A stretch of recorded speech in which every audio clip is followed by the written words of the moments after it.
Banyak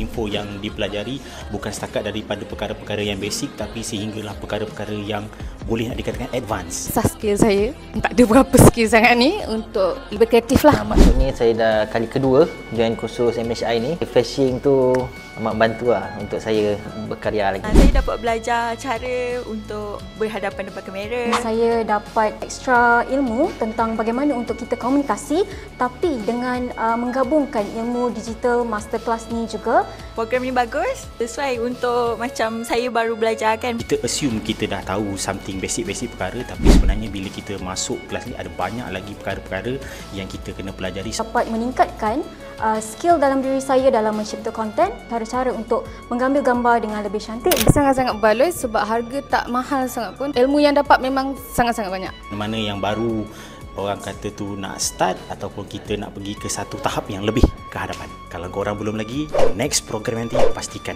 join. InsyaAllah saya akan repeat lagi. Kelas ni awesomely informative. Advanced Digital Creator Masterclass 1.0. Mantap!